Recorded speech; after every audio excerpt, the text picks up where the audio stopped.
There was a white dress beneath a harvest moon. The rejection ceremony took place under the most beautiful sky I had ever seen. Of course it did. Every terrible moment of my life seemed to arrive beneath stars bright enough to make the cruelty feel deliberate. The harvest moon hung over the Clearwater Pack circle, full and silver, while 200 wolves gathered to watch my future be destroyed. I stood in the center, wearing the dress my mother had made for my mating ceremony. She had spent 3 months sewing it by hand. Silver thread curved across the white bodice in patterns meant to symbolize joy, unity, and a new beginning. Instead, the dress had become the clothing for my execution. Not an execution of the body. That might have been kinder. Terence Pope stood opposite me. Even then, knowing why he had summoned the entire pack, my heart betrayed me with one painful beat of hope. Terence looked exactly as an alpha heir was expected to look. He was tall and broad across the shoulders, with dark hair brushing the collar of his formal coat, and eyes the warm amber of aged whiskey. 3 months earlier, on the night he turned 18, the fated bond had awakened between us. I had believed it was a miracle. I had believed the moon goddess had finally answered every prayer I had whispered as a child. I was an Omega who had never shifted, an embarrassment to a pack that measured worth by strength and usefulness. Yet fate had chosen the future alpha for me. For 3 months, I had allowed myself to believe I was wanted. I had been a fool. The bond is a mistake, Terence announced. His voice carried clearly through the silent circle. Around us, pack members watched with expressions that ranged from discomfort to open satisfaction. Some pitied me. Others looked relieved that the weak, wolfless Omega would not stand beside their future alpha. Terence continued, I consulted the elders and healers from 3 territories, and they all agree that, on rare occasions, the moon goddess makes errors in judgment. From the edge of the circle, my mother gripped my father's arm. I saw the desperate hope in her face. She wanted this to be a test, a cruel joke, anything except what it was. Terence did not smile. Lupe fam, he said formally. Hearing my full name spoken in that cold tone cracked something inside my chest. You are 20 years old, and you have never shifted. You present as an Omega, yet you possess none of the gifts expected of one. You cannot soothe the pack. You cannot heal. You cannot properly sense our collective bond. He paused. I already knew what would come next. 2 weeks earlier, the pack healer had taken me aside. She had avoided my eyes while giving me the news that finished what years of ridicule had begun. Terence looked directly at me. You are barren. The word spread through the circle like poison. He did not stop there. An Omega who cannot bear children is no Omega at all. You are broken, Lupe. A mistake. I will not bind myself or my bloodline to a mistake. Pain tightened around my heart as the bond carried his emotions into me. Disgust, shame, revulsion at being connected to someone like me. Fated mates were supposed to complete one another. They were meant to stand as equals, 2 halves strengthened by the same sacred connection. Terence felt only humiliation. He lifted his chin and spoke the words that would condemn me. I, Terence Pope, alpha heir of the Clearwater Pack, formally reject you, Lupe fam, as my fated mate. By the authority of the moon goddess and before the witness of this pack, I sever the bond between us. The bond did not separate gently. It shattered. Agony tore through my chest like broken glass driven beneath my ribs. It felt as though claws had reached inside me and ripped the connection from my heart one strand at a time. I had promised myself I would not scream, so I stood there while the pain spread through my body. I stood while 3 months of hope dissolved into a raw, bleeding emptiness. Tears ran down my face, but I did not give the watching pack the sound of my suffering. The elder stepped closer. His voice, at least, carried kindness. Lupe fam, do you accept Terence Pope's rejection? I wanted to refuse. I wanted to tell them fate could not be dismissed because it was inconvenient. I wanted to scream that the moon goddess did not make mistakes, that Terence was a coward more concerned with heirs and reputation than with the soul destiny had placed before him. but none of it would make him choose me, and no bond could survive if only one person wanted it. I accept, I whispered. The last thread snapped. The pain stole the air from my lungs. The world tilted, and by the time I understood what was happening, I was kneeling in the dirt. Dust and dead leaves stained the white skirt my mother had sewn for a celebration. Terence turned away. He never looked back. The ceremony ended as quickly as it had begun. Wolves returned to their conversations, their homes, and their certainty that the natural order had been repaired. The weak Omega had been removed. The strong Alpha heir was free to find a proper mate. Everything, in their eyes, was again as it should be. My mother came to me and helped me stand. She said nothing at first, because there was nothing she could say that would not sound like a lie. A rejected Omega rarely survived longer than a year. The severed bond would decay inside me. It would weaken my muscles, cloud my mind, and slowly convince my body that there was no reason to continue. Eventually, my heart would stop fighting. "Come home," my mother said softly. "Let me help you out of the dress." I shook my head. I could not face my father's disappointment. I could not bear my younger sister's frightened stare, or my mother hovering over me as if I were already a corpse. "I need to be alone." She began to object, then studied my face and stopped. Whatever she saw there made her understand that holding me would only make me break faster. She nodded and let me leave.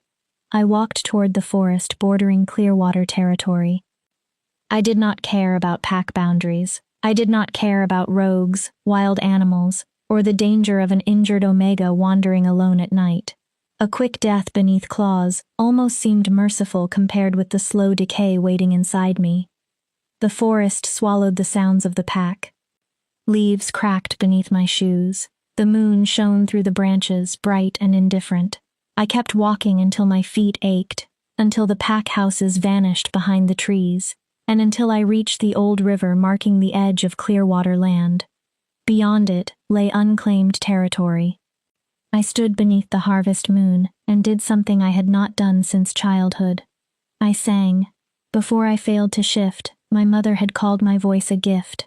She claimed plants grew faster when I sang near them. Crying babies became quiet. Animals stepped from hiding and listened as though they understood every note. After it became clear I had no wolf, those stories stopped sounding magical. They became another reminder that the only thing unusual about me was useless. What value did a song have when I could not shift? What good was a beautiful voice when I could not fulfill the role Clearwater demanded from an Omega? What did any gift matter when my own fated mate had looked at me as if I were filth? But that night, with the dead bond rotting beneath my ribs, singing was all I had left. I chose an old melody my grandmother had taught me. It had no words, only a slow rise and fall of sound, drawn from somewhere deeper than breath. It was a mourning song, a farewell, a melody for things damaged beyond repair. The forest seemed to listen. I poured into the song everything I had refused to show in the pack circle: loneliness, shame, rage, the unbearable pain of being unwanted by the one person the universe had promised would want me most. I do not know how long I sang. Long enough for my throat to burn, long enough for tears to dry and begin again, long enough for the moon to climb higher between the branches. Then I heard another sound. A harsh, wet breath came from below the riverbank. Every survival instinct told me to run back toward pack territory. Strange noises in the forest at night rarely belong to anything gentle, but broken creatures do not fear death the way whole ones do. I climbed down the steep bank, gripping exposed roots until my feet reached the rocky shore. The river was shallow there, moving fast over dark stones. That was where I saw him. The wolf was enormous, easily twice the size of any pack wolf I had known. His fur was so dark that it appeared black beneath the moonlight. He lay on his side in the water. Blood surrounded him, staining the current a deep rust red. His breathing rattled through what sounded like damaged lungs. Claw wounds crossed his ribs. A massive bite had torn through one shoulder. Long gashes opened his flank deeply enough to reveal bone. He was dying. I moved closer. His eyes opened. They were gold. Not amber or brown, but bright metallic gold, fixed on me with an intelligence that felt almost human. I should have backed away. Instead, the suffering in those eyes erased every thought except one. He was alone, and for reasons I could not explain, his pain suddenly mattered more to me than my own. "Easy," I whispered, taking another careful step. "I am not going to hurt you." His lip lifted over teeth as long as my fingers. A warning growl trembled through his chest, but it was weak and broken. I knelt in the freezing river beside him. Then I sang again. This time, I chose the lullaby my mother had used when I was small. She had sung it after other children mocked me for failing to shift, when I still needed someone to tell me that being different did not mean being worthless. The wolf's growl faded. His breathing remained painful, but the frantic rhythm slowed. His gold eyes stayed locked on mine as I placed one hand against his blood-soaked fur. His heart hammered beneath my palm. I kept singing. The song was for him now, for a creature bleeding in the dark, for everything abandoned, unwanted, and still desperate for someone to care. His eyelids began to close. No. I stopped in the middle of a verse and leaned closer. "Do not sleep. Stay with me." With visible effort, those gold eyes opened again. "That is it," I whispered. "Keep listening. I am staying right here. You do not have to die alone." The harvest moon rose above us, while I sat in the cold river and sang every melody I could remember. I did not know the wolf was more than an animal. I did not know my voice was doing something no healer had ever managed. I did not know that before sunrise, everything I believed about Omega's, fate, and my own worth would begin to change. All I knew was that the heartbeat beneath my hand was slowing again. So I drew another breath and sang louder, as if my voice could hold death back for one more moment. Chapter 2. The King in the River. I did not notice the other wolves until they had already surrounded us. One moment, I was singing with my hand pressed against the black wolf's side, counting the weak beats of his heart beneath blood-matted fur. The next, dozens of eyes glowed from the darkness around the riverbank. Gold, amber, green. My voice died in my throat. The injured wolf gave a low rumble beneath my palm. It was not quite a growl. It felt more like a warning, though I could not tell whether he wanted me to run or remain still. "Well, well," a man's voice came from the trees above us. "What exactly have we found here?" A figure stepped into the moonlight and began descending the bank. Even before I recognized what he was, power rolled from him strongly enough to make my Omega instincts recoil. Alpha, a powerful one. He looked to be in his early 30s, older than Terrence, with dark hair marked by streaks of silver. Several scars crossed his bare chest. He wore only loose trousers, as though he had shifted moments earlier. More figures appeared behind him. 6, 7, 8 wolves in human form, each carrying enough alpha energy to make submission rise instinctively inside me. Lower your eyes. Make yourself smaller. Show them you are no threat. But Clearwater had already reduced me to nothing. There was no smaller shape left for me to take. "I asked you a question, little Omega," the scarred alpha said as he reached the water. His gaze moved from me to the wounded wolf. "What are you doing with our king?" "Our king?" I looked down at the creature beside me. He was too large to be ordinary. I had known that from the beginning. But a king made no sense. Packs had alphas. Territories had chiefs. We did not speak of kings except in old stories. "I was only trying to help him," I said. My voice was rough from singing. "He is badly hurt." "Hurt?" The alpha gave a humorless laugh. "Yes, that is one word for it." He glanced at the wounds. Our king challenged 3 rogue alphas who had been terrorizing a human settlement near the border. He killed all 3. They nearly tore him apart before they died. The others moved closer. Their suspicion was obvious, but beneath it I sensed something more surprising. Fear. They were afraid of the dying wolf beneath my hand. "You should move away," the scarred alpha said. his tone becoming almost gentle. When a king wolf dies, the release of power can be violent. At this distance, you would be caught in it.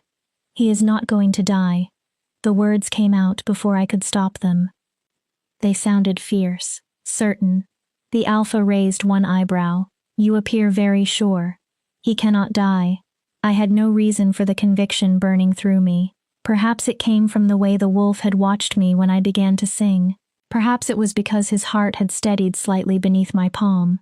Or perhaps I had already lost so much that night that I refused to surrender one more living thing. The scarred alpha studied me carefully. My name is Jonathan Dyer. I serve as Beta to King Ronaldo Eaton, ruler of the Northern Territories. He paused. And you are? Lupe Fam, Clearwater Pack. The words tasted bitter. Or I was. I suppose I belong nowhere now. Something changed in Jonathan's face. You were rejected. It was not a question. He could smell the decay of the severed bond moving through my body. Tonight, I answered. About 3 hours ago. And instead of mourning your own death, you are sitting in a river trying to save a king. Jonathan crouched at the water's edge, careful not to approach too closely. His eyes examined both of us. That is either extraordinarily brave or extraordinarily foolish. Probably foolish, I admitted. But he was suffering. I could not leave him here. The black wolf rumbled again. This time, the meaning reached me clearly, not as words, but as intention. He wanted the others farther away. He wanted space around us. He wanted me to continue.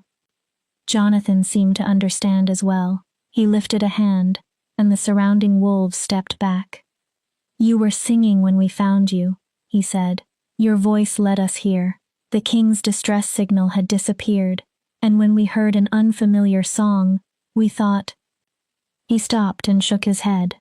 We believed he had already died and someone was mourning him. But you pulled him away from the edge, did you not? I looked at the wolf. His breathing was still wet and labored, but it was stronger than before. The river no longer filled with fresh blood as quickly. I do not know what I did, I said. I only sang. It is the only thing I know how to do. An Omega gift, said one of the other alphas. He was younger, with red hair and narrow, suspicious eyes. But Clearwater is known for suppressing Omega abilities. They force Omegas into traditional duties instead of allowing their gifts to develop. I do not have Omega abilities, I replied tiredly. I cannot shift. I cannot sense a pack bond correctly. I cannot soothe or heal the way an Omega should. Singing is simply singing. It means nothing. It means something to him, Jonathan said. He nodded toward the wolf. Look carefully. He is not merely breathing. He is aware. I have not seen him this focused since the battle ended. The gold eyes had not left my face. Something stirred in my chest beneath the wound Terrence had left behind. It was not a mate bond. That bond was dead. This was different. Something without a name.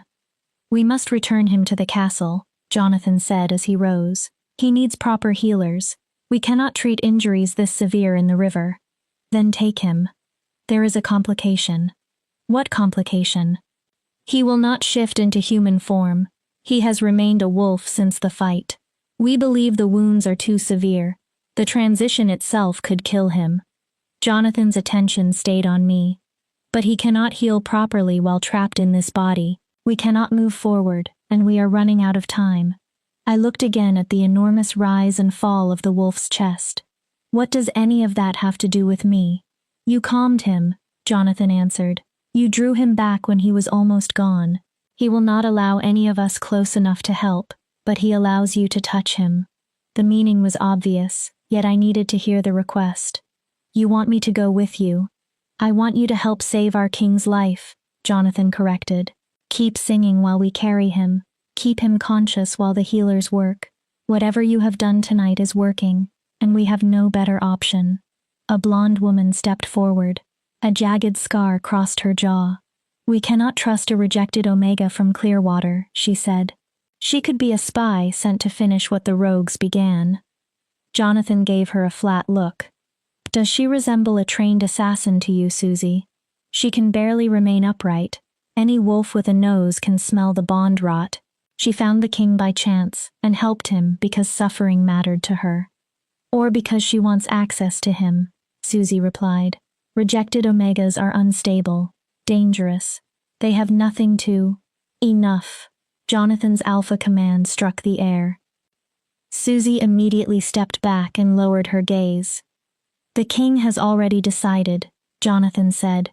He wants her beside him. That is the only judgment that matters. I stared at the wolf. He wants me to come?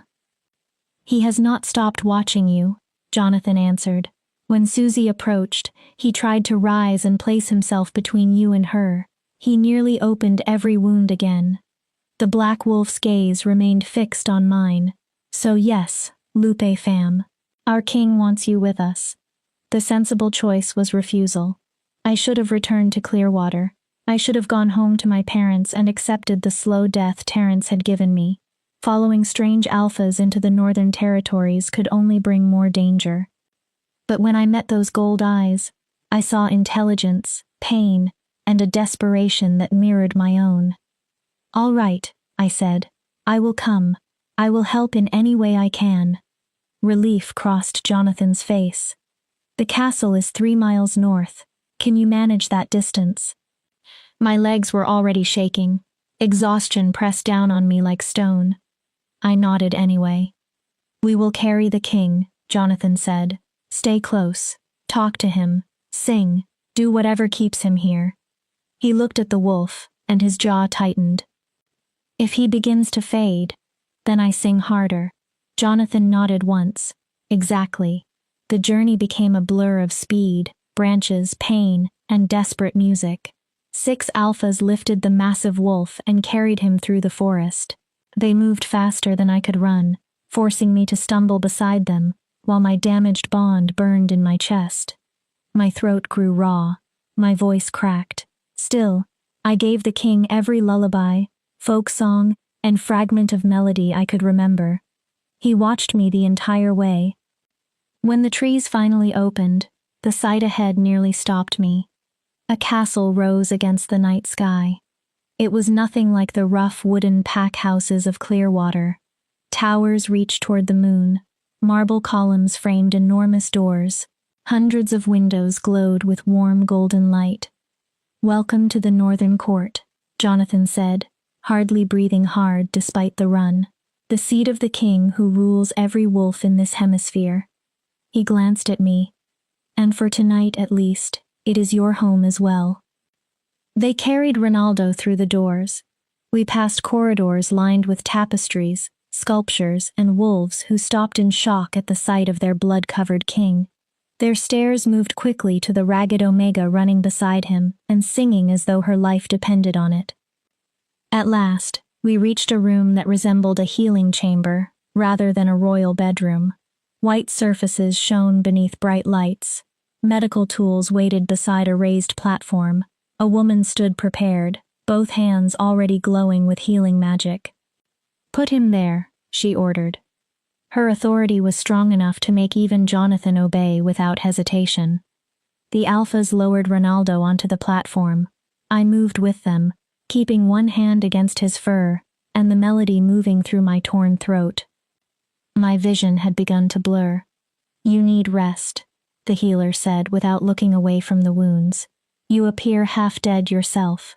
She stays, Jonathan replied. The healer glanced sharply at him. The king wants her here. Ronaldo gave a deeper, more insistent rumble.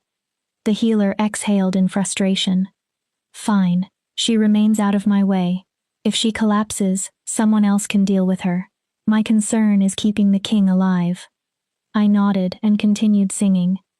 Light poured from the healer's hands into Ronaldo's body. Flesh began to close. Bones shifted back into place. It should have looked miraculous. Instead, it looked like torture.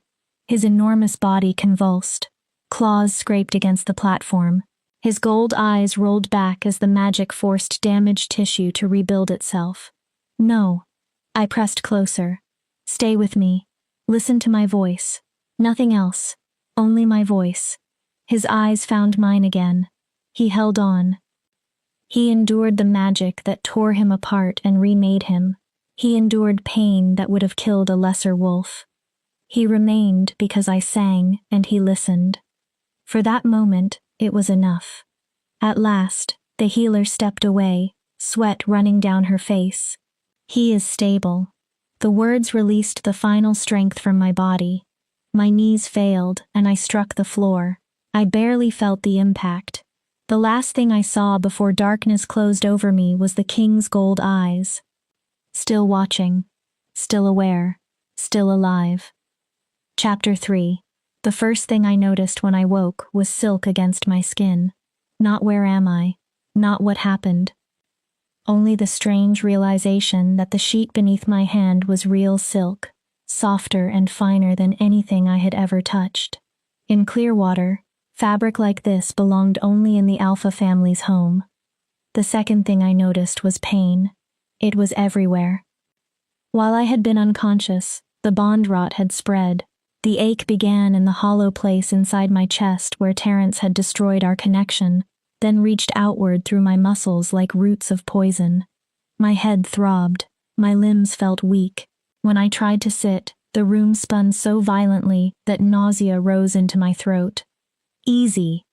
A hand pressed gently against my shoulder and guided me back to the pillows. You collapsed from exhaustion. The healer ordered at least another day of rest. I turned my head. Jonathan Dyer sat in a chair beside an enormous four-poster bed. Midnight-colored curtains framed it, and the room beyond was larger than my entire family home. High windows showed the pale sky just before dawn. "Where am I?" I asked. My voice sounded scraped raw. "The guest wing, West Tower." Jonathan offered me a glass of water. "You have been unconscious for about 6 hours." I drank slowly, letting the cool water soothe my throat. "The king?" "He is alive." My shoulders loosened. "Because of you," Jonathan added. "He returned to human form 2 hours ago. The healers expect a full recovery, although it will take time." His expression became difficult to read. "He has been asking for you." A small, unfamiliar feeling moved inside my chest. Not hope, not fear, something between them. Why? That is what I would like to understand. Jonathan leaned forward. "Lupe, I will be direct. Do you realize what you accomplished last night?" I kept him calm while the healer worked. "You did far more." His eyes sharpened. "You pulled a king wolf back from death. Our best healers have treated wounded kings for centuries, and even with every resource available, only about half survive injuries like his. You had no training, no bond to him, nothing except your voice." He paused. "Ronaldo lived because you refused to allow him to die." I did not know how to answer. Jonathan continued. "The king wants to see you as soon as you can walk. Before that happens, you need to understand who King Ronaldo Eaton is." I placed the empty glass on the table beside the bed. "He is not like other alphas," Jonathan said. "He is not even like other king wolves. Ronaldo is complicated, dangerous. He has killed more rogues than any ruler in 3 centuries. He has forced peace between territories that had fought for generations. He built this court from nothing, and united wolves who once would not sit in the same room." Jonathan's voice softened. "He is also completely alone. I do not understand. King wolves do not have packs in the usual sense. We serve him, but we are not truly his pack. His parents died when he was young. He has no siblings, no close family, and almost no one he allows near him. He has never taken a mate. Because he did not want one? Because king wolves bond differently. Their mate connections are stronger, more complete, and far more dangerous." The last word made my skin tighten. "Why are you telling me this?" "Because he asked me to." Jonathan rose and crossed to the window. "Ronaldo has spent so many years as a symbol, a weapon, and a ruler, that he no longer remembers how to be an ordinary man. When you see him, he may appear cold. Do not mistake that for rejection." He looked back at me. "It is protection. He is trying to protect you from himself." I do not need protection, I said quietly. I am already dying. For the first time, Jonathan's control slipped. Sadness moved across his face. That is exactly why you frighten him. Before I could ask what he meant, someone knocked. A young woman entered carrying a tray. She had dark curls, anxious eyes, and a habit of looking at the floor instead of at either of us. The king sends his compliments, she said. He asks that Miss Pham eat and recover her strength. When she is ready, Beta Jonathan will escort her to his chambers. She set down bread, cheese, fruit, and a bowl of rich soup, then hurried away. My stomach tightened with hunger. I had not eaten since before the rejection ceremony. Eat, Jonathan said. Do not rush. The king can wait. Yet the tension in his shoulders suggested that waiting was the one thing Ronaldo could not do easily. An hour later, I followed Jonathan through the castle. Someone had left clean clothes in my room. They were simple, made of soft cotton, but finer than anything I owned. Morning sunlight poured through the tall windows and turned the corridors gold. The castle had begun to wake. Servants moved between rooms. Guards changed shifts. Wolves in human form headed toward their duties. Every person we passed stopped to stare. Not at Jonathan. At me. Their curiosity pressed against my skin. Who was the strange Omega walking with the king's Beta? Why had she been given rooms in the West Tower? What possible business could a rejected wolf have with their ruler? Ignore them, Jonathan said as we climbed a spiral staircase.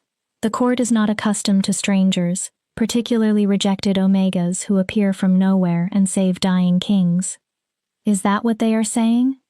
That, and several more imaginative versions. Gossip spreads through this castle faster than fire through dry grass. A faint smile touched his mouth. You have created considerable trouble already, Lupe Pham. At the top of the staircase, he stopped before an ornate door. Two large alpha guards stood on either side. Their faces revealed nothing. The king is inside, Jonathan said. He is waiting for you. I will remain here. My heart began to race. What am I supposed to say to him? Whatever is honest. That seems dangerous. With Ronaldo, formality is usually more dangerous. Jonathan's expression softened. Be yourself. That is who he asked to see. One guard opened the door. I drew a breath and entered. The room surprised me. I had imagined a throne chamber or a formal royal salon. Instead, I stepped into a space that felt almost ordinary despite its size. Books crowded every surface. They filled shelves, covered tables, and formed uneven piles on the floor. Maps occupied an entire wall. Papers and correspondence spread across a broad desk. Open windows admitted cool morning air. A man stood in the center with his back to me. He was tall and broad-shouldered, dressed in dark trousers and a loose white shirt. Black hair fell past his collar. He stood motionless, looking toward the forest beyond the window. You came, he said. His voice was deep and rough, and the sound tightened something inside me. You asked for me. I did. He still did not turn. How are you feeling? Like I am dying, I answered. Because I am. Then he faced me. For one suspended moment, I forgot to breathe. Terence had been handsome in a clean, polished way. Symmetrical features, easy confidence, the kind of face people trusted before he spoke. Ronaldo was beautiful the way a storm was beautiful. His cheekbones were sharp, his jaw strong, and his mouth seemed unfamiliar with smiling. The gold eyes I remembered from the river were even more intense in his human face. They settled on me as if they could see every wound I had hidden from the world. Thank you, he said. For what? For remaining beside me when you could have fled. For singing when you had every reason to hate the world. For refusing to let me die. I could not leave you there. Why? There was no accusation in the question. He truly wanted to know. You did not know me. You were suffering from rejection and bond rot. You owed nothing to an injured wolf in unclaimed territory. I considered the answer carefully. When I first approached, you looked at me. His expression did not change, but his attention deepened. You were barely conscious. I continued. Still, there was recognition in your eyes. Not because you knew my face. It felt as though you recognized what it meant to be broken and alone. Something painful flickered across his features. I understand that feeling, he said, better than most. He came closer. I forced myself not to retreat. At that distance, I could see bandages beneath his shirt and smell healing herbs. Underneath them was his own scent, cedar, smoke, and something wild enough to stir instincts I had believed Terrence's rejection destroyed. I have an offer for you, Ronaldo said. Although calling it an offer may be generous, it is more accurately an arrangement that benefits us both. I am listening. You are dying. Bond rot after a fated rejection is fatal in nearly every case. You may have 6 months, possibly less. He spoke without pity, and strangely, I was grateful for it. I can stop it. Hope struck so sharply that it hurt. How? King wolves possess abilities ordinary alphas do not. One is the power to create a temporary bond. It is not a mate bond, but it is strong enough to override the decay inside you. My hands tightened at my sides. Why would you do that? What do you want? Your voice, he answered as if it were obvious. When you sang in the river, I felt peace for the first time in years. Not numbness, not the absence of pain, peace. His gaze held mine. I need someone who can reach me when the darkness becomes too heavy. I believe you can. That is all? You want me to sing? I want you to remain in the castle. You will have rooms, books, food, protection, and freedom within my territory. In return, you stay close enough to come when I need you. The offer sounded impossible. What is the price? The bond will not be gentle. Ronaldo's voice became more careful. A fated connection grows naturally. This one must be forced into existence and held by will.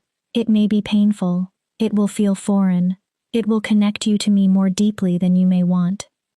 But it will keep me alive. Yes. I studied him. His hands were scarred. His shoulders remained tense despite his control. Exhaustion lived in his gold eyes. He was dangerous, powerful, a king. He was also a lonely man offering to save me, because I had first saved him. All right, I said. I will stay. His brows lifted slightly. You do not want time to consider it? I have spent my entire life considering how to become worthy, strong enough, useful enough, good enough. I raised my chin. It earned me a public rejection and a death sentence. You are offering me life and the chance to matter to someone, even if I matter only as a voice in the dark. I do not need more time. For the first time, something close to a smile softened his face. Then we have an agreement. I will perform the ritual after sunset. Until then, rest, eat, allow the healers to examine you. He paused. And Lupe? Yes? Do not be afraid of me. I am many things, but I would never deliberately hurt you. When I left his chambers and found Jonathan waiting outside, one thought followed me through the castle. Could a king who had forgotten how to be human truly promise not to cause pain? And why, against every lesson my life had taught me, did I believe him? Chapter 4. The Bonding Ritual. The hours before sunset passed in a haze that felt both ordinary and impossible. A healer came to examine me. She was not the sharp-voiced woman who had treated Ronaldo during the night, but an older wolf named Marilyn Driscoll. Her touch was careful, and concern deepened the lines around her eyes, as pale diagnostic light moved from her fingers into my chest. The decay is advancing faster than it should, she said. Ronaldo had estimated I might have 6 months. Marilyn gave me weeks, perhaps only 1 month. The rejection was unusually violent, she explained. Whoever severed the bond used force instead of care. He wanted to ensure there was nothing left to repair. Of course Terrence had.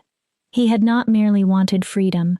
He had wanted certainty that I could never return and beg him to restore what he destroyed.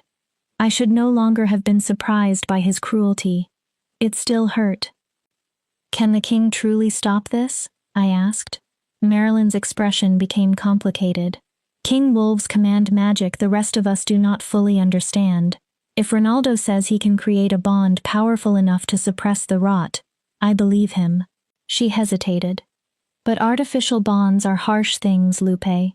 They do not grow from compatibility or fate. They are built by force of will. At first, it may feel as though someone has placed a foreign soul inside your body. But I will live. You will live, she confirmed. The question is whether life connected to a king will feel like your own.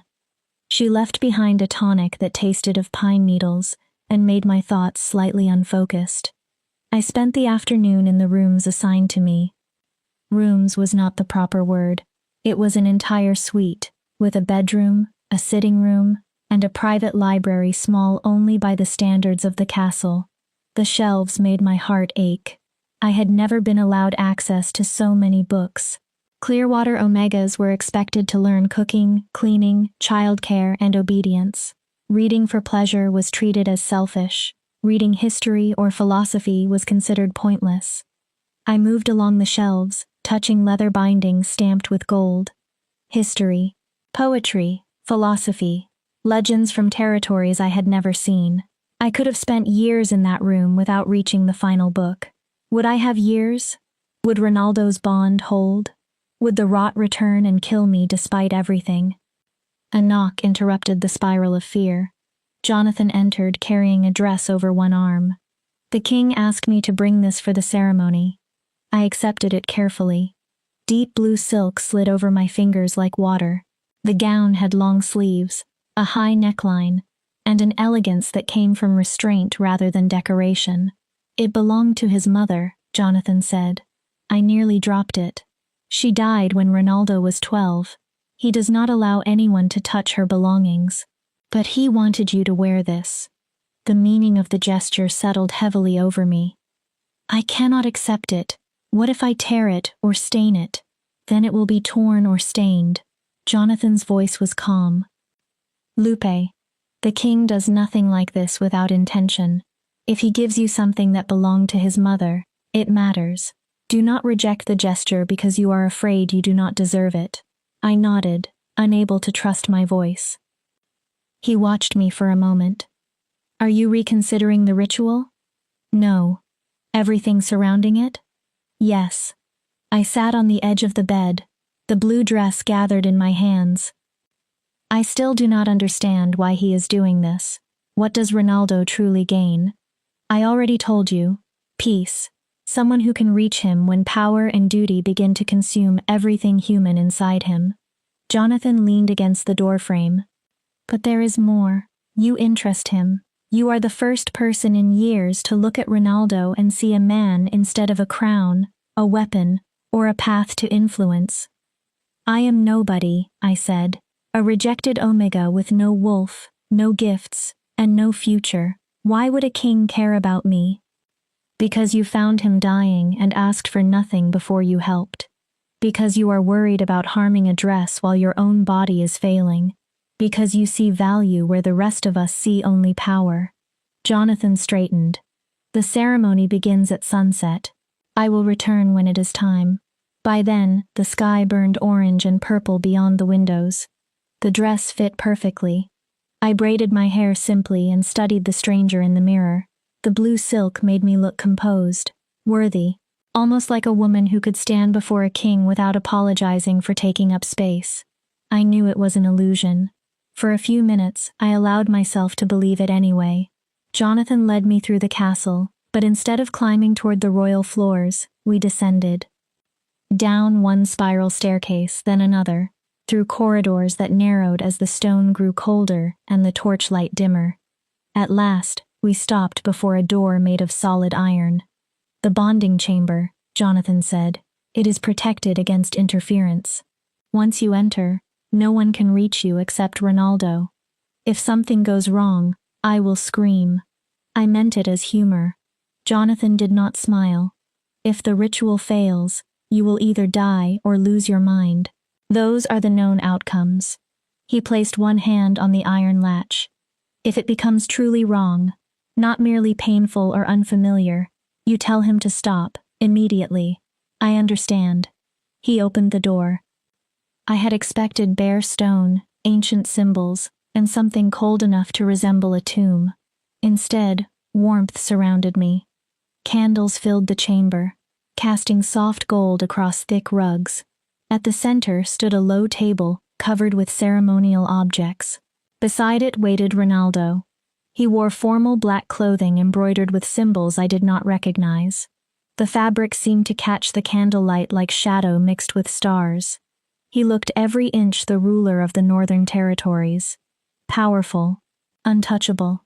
Then he saw me, and his expression softened. "You are beautiful," he said. "It is your mother's dress. She had excellent taste. It is not the dress." He approached slowly. "Are you ready?" "No," I answered honestly, "but yes." His mouth almost curved. "Before we begin, there is something you must understand." He took my hand. Electric warmth raced up my arm. "This bond will alter how you experience the world. It will not change your nature, but it will allow you to feel me. Strong emotions will cross between us. I will feel yours as well." His thumb moved once across my knuckles. "There will be few true secrets after tonight. You may hide words, but not fear, grief, anger, or desire. Can you live with that?" I thought of Terence concealing his shame behind polite smiles for 3 months. I had believed he cared until he destroyed me before the pack. Honesty sounds more like a blessing than a curse. Relief moved through Ronaldo's gold eyes. "Then we begin." 2 cushions waited at the center of the room. We sat facing one another, close enough that our knees nearly touched. "Give me your hands." I placed my palms against his. His hands were larger, scarred and calloused, warm enough to make mine feel cold. "The ritual itself is simple," he said. "I will send my power through the contact. You must accept it. Do not fight. Do not try to force it away." He held my gaze. "At first, it may feel as though someone is reaching into your chest and rearranging everything inside you. Endure that first stage, and the bond should settle. And if I cannot, we stop, and I die slowly from bond rot instead of quickly from magical backlash." His face tightened. "I would prefer neither." Despite everything, a small smile escaped me. "Your bedside manner requires improvement. I have been told." He drew a breath. "Ready?" I nodded. The power struck like a wave. Heat exploded through our joined hands and surged into my arms.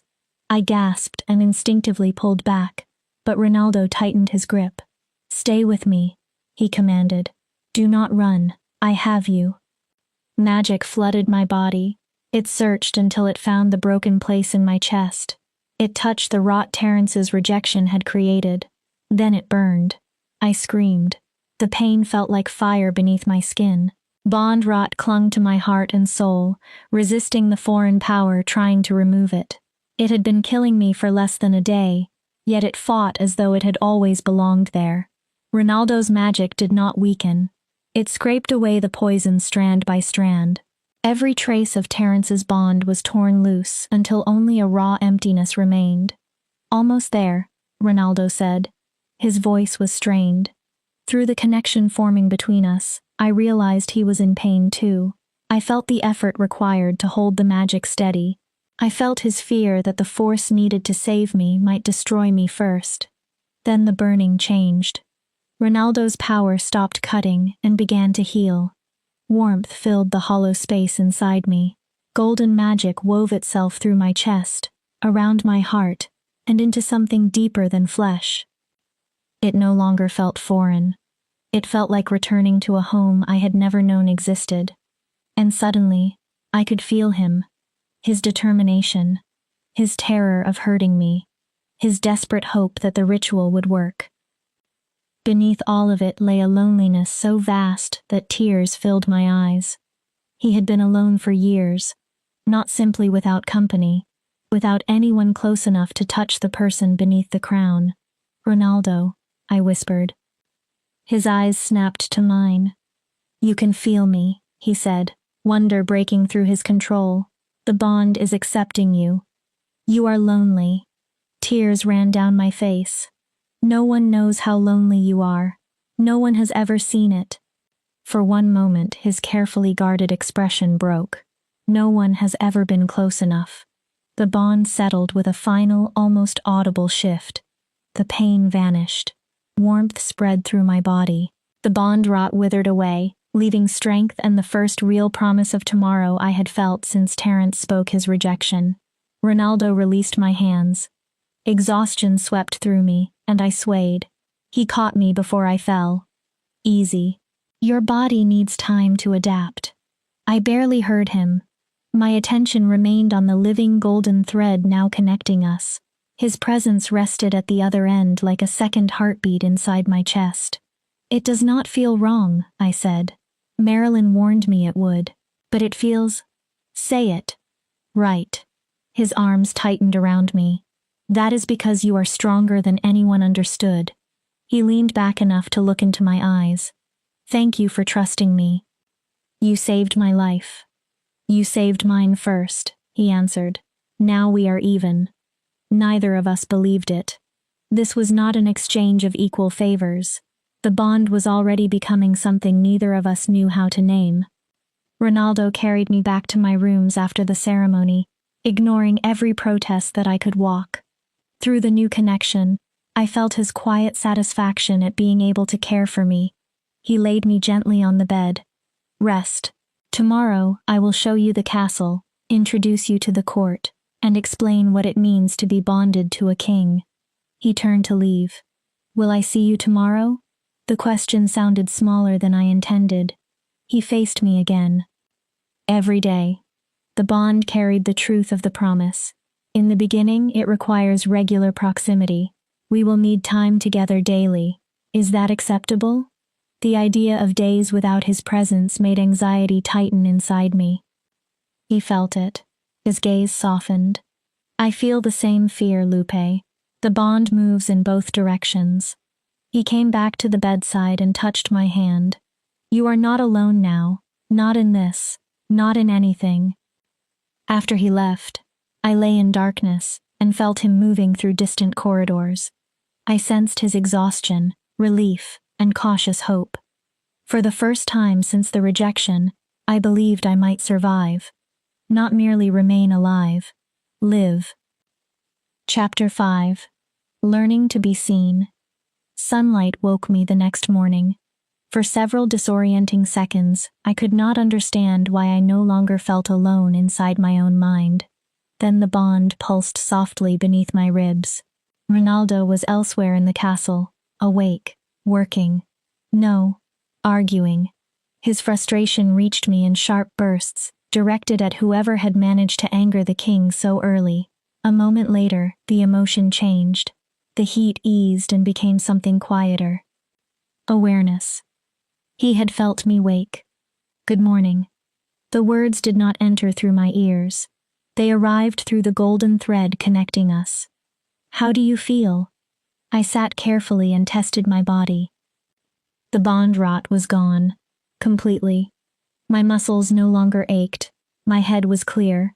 The nausea that had followed Terence's rejection had disappeared as though it had never existed. Better, I thought toward the connection, uncertain whether he could hear me. Much better. Warm satisfaction flowed back. Good. Breakfast will arrive soon. When you are ready, Jonathan will bring you to my office. We have much to discuss. His presence withdrew enough to give me privacy, but it never vanished. I could still sense him near the edge of my awareness. It should have felt invasive. Instead, it felt reassuring. Perhaps Marilyn had been wrong.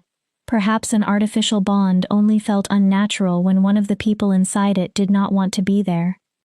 The same nervous young servant brought breakfast. She still avoided my gaze, but after setting down a tray large enough for 3 people, she hesitated near the door. Is something wrong? I asked. She jumped. Forgive me, miss. I did not intend to stare. It is only the bond. What about it? We can all feel the difference in the king.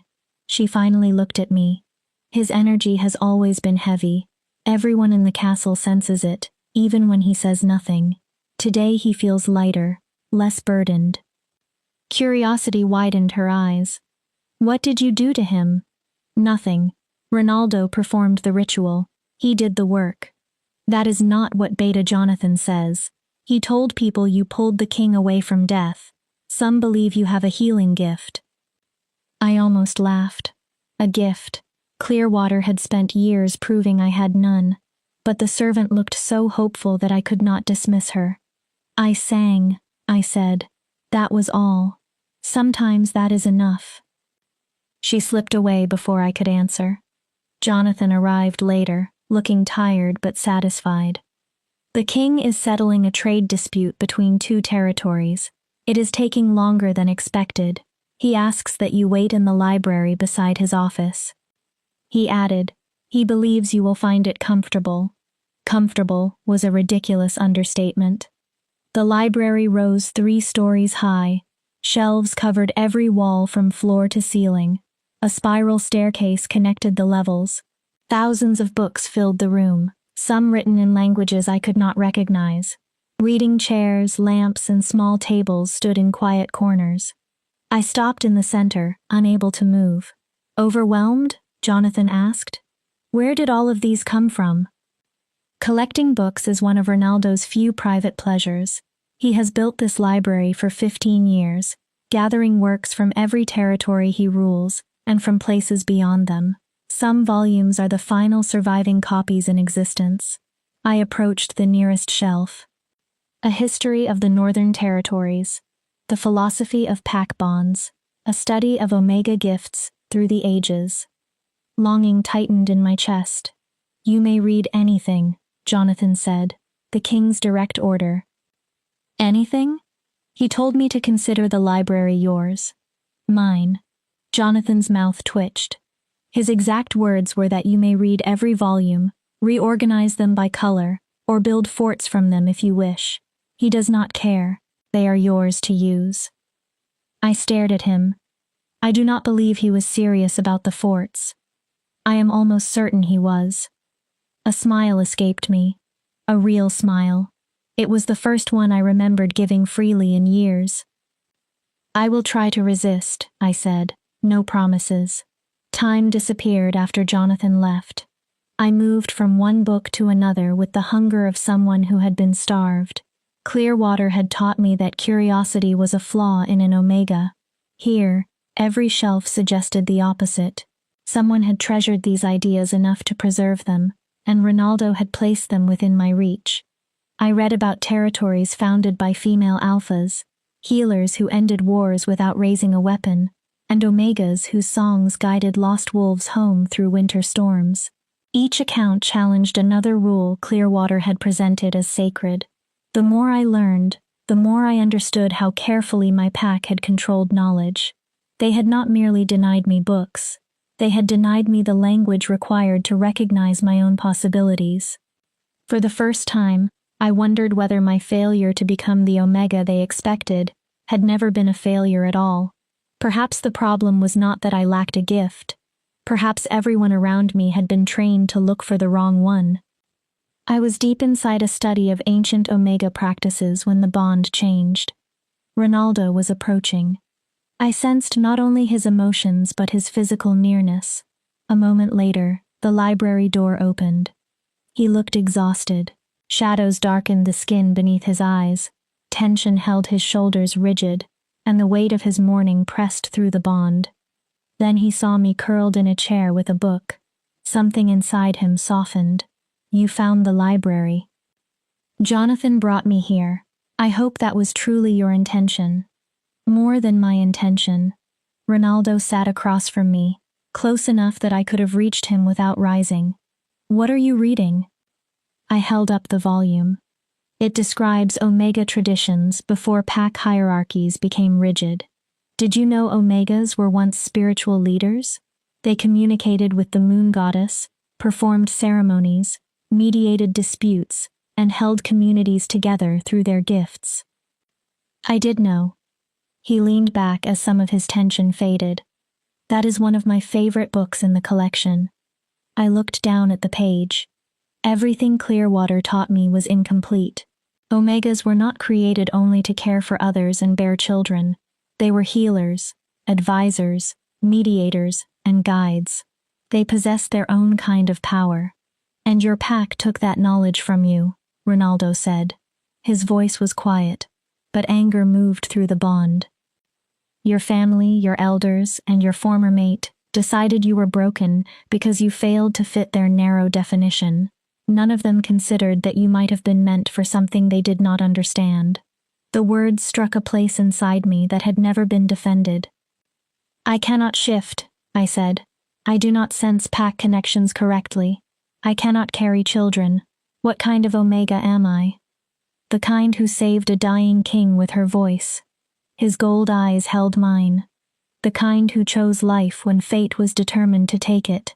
The kind who sees differently and refuses to apologize, even when the world tries to shame her. He leaned closer. Lupe, you are not broken. You never were. You are simply something the world has not learned how to name. Tears burned behind my eyes. Through the bond, I knew he believed every word. He was not flattering me. He was not trying to gain obedience.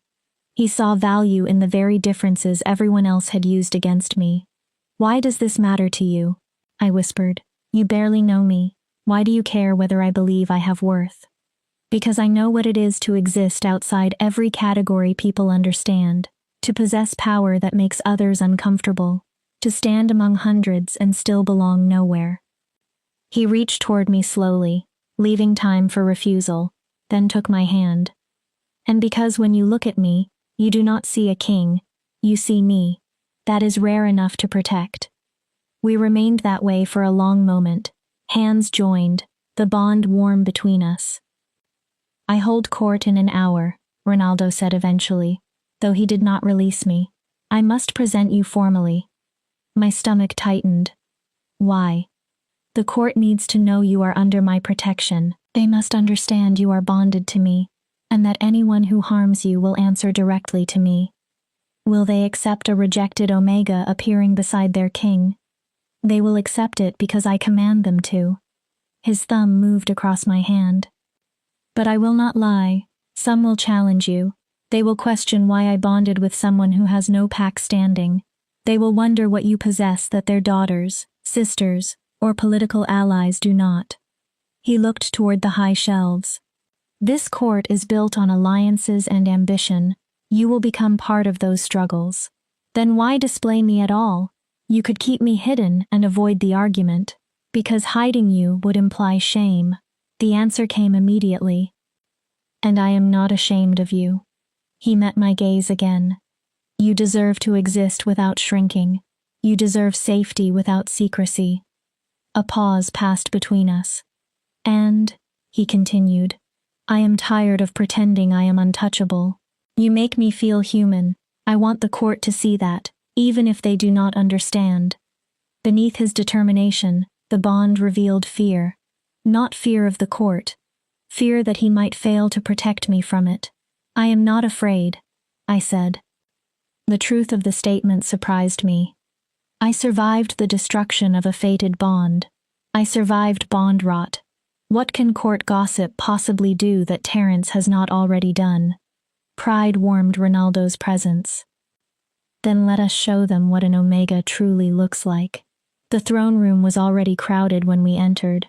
The doors opened, and conversation stopped in waves. I heard fabric shift as wolves turned. I smelled curiosity sharpen into suspicion. Several alphas stared at the place where I stood beside Ronaldo, as though my presence violated a law no one had needed to write down. News had spread about the mysterious Omega who appeared from the forest, kept the wounded king alive, and survived a ritual expected to break her. Everyone wanted to see me. Some wanted to understand. Others wanted to decide whether I was a threat, a weakness, or an opportunity. I stood beside Ronaldo's throne, wearing another gown that had belonged to his mother. Deep green fabric brought out the faint gold in my eyes. My hair had been braided and pinned, and simple silver jewelry rested heavily against my skin. None of it mattered as much as the king beside me. I felt him through the bond, steady, certain, present. Members of the court, Ronaldo said. Silence fell at once. I present Lupe Pham, formerly of the Clearwater Pack. She now stands under my direct protection as my bonded companion. Whispers moved through the room. Ronaldo did not allow them to grow. Some of you will question my decision. You will wonder why I chose a rejected Omega with no recognized position. His voice hardened. Understand this clearly. Lupe is here because I want her here. Her worth is not determined by her former pack, her past, or your opinions. I have judged her worthy. The murmurs became sharper. A tall woman stepped forward. Her jeweled gown probably cost more than my parents' home. Your Majesty, with respect, the court deserves to understand the nature of this connection. Is it political? Romantic? Are we expected to? You are expected to show respect, Ronaldo cut in. The temperature in the room seemed to drop. The nature of my relationship with Lupe belongs to us. What concerns you is this. She is protected by me, bonded to me, and any insult directed at her is an insult directed at your king. Is that understood? The woman bowed quickly and withdrew. Yet calculation remained in her eyes. I saw the same look on dozens of faces. They would test me. They would search for weakness in the bond and weakness in me. Let them. I had endured a fated mate's rejection. I had lived through bond rot and the fire of an artificial bond. Ambitious wolves in expensive clothing no longer seemed terrifying. I raised my chin and met their stares. Approval flowed from Ronaldo like sunlight. That is my Omega, his voice whispered inside my mind. Show them who you are. For the first time in my life, I thought I might be able to do exactly that. Chapter 6. The Question That Changes Everything. 3 weeks passed like a dream I was afraid to examine too closely. Every morning began with Ronaldo's presence inside the bond, a steady reminder that I was no longer facing the world alone. We developed a routine that should have felt strange but soon became natural. Breakfast in his private dining room, while he answered correspondence and I read beside him. Afternoons in the library, where we debated philosophy, history, and the meaning of ancient texts, until one of us became too stubborn to continue politely. Evenings in the gardens, speaking about matters both important and ridiculous. The routine changed both of us in small ways. Ronaldo began leaving treaties beside my breakfast plate because he wanted my opinion before signing them. I stopped apologizing whenever I disagreed. He learned that silence did not always mean fear, and I learned that his sternest expression often hid exhaustion rather than anger. Court servants began smiling when they saw us together. Even Jonathan looked less worried, though he denied it whenever I mentioned the improvement. And each night, before we separated for our own rooms, Ronaldo asked the same question. Will you stay? Never. Will you marry me? It was not yet a proposal. It was simpler and somehow more intimate. He wanted to know whether I still chose the castle, the bond, and the life forming between us. Every night, I gave him the same answer. Yes, I will stay. Lately, however, the question had begun to carry more weight. During the 4th week, something finally shifted. We were in the library, our library, as I had started to think of it. I sat reading aloud from a collection of folk tales, while Ronaldo reviewed a stack of treaties. He claimed my voice helped him concentrate. I suspected he simply liked hearing it. I did not mind. And the princess discovered, I read, that love was not the search for a perfect person, but the discovery of someone whose imperfections joined with her own like matching pieces of a puzzle. I lowered the book. That is pleasant nonsense. Ronaldo looked up from his papers. Why nonsense? People are not puzzle pieces. We are not manufactured to fit one specific shape. We are complicated. We change. 2 people who suit one another today may become entirely different tomorrow. What about a bond? He asked.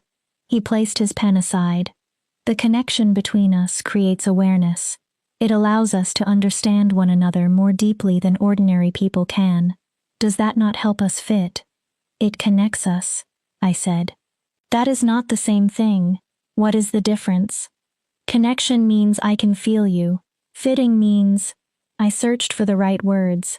It means choosing to build something together even when the bond is not making the choice for us. Ronaldo became very still. Do you believe we fit? The question hung between us, dangerous in a way no court challenge had been. I do not know, I admitted. I understand you. Being with you feels easier than being with anyone I have known. But fitting implies permanence, and what we have was created to keep us alive. The bond is artificial, he said. It was not a question. Yes, my place at court, our arrangement, even the time we spend together, began because you needed my voice, and I needed your magic. That is not necessarily the foundation for whatever this is becoming. Ronaldo stood. He crossed the space between us and lowered himself until he was kneeling in front of my chair. A king kneeling before a rejected Omega.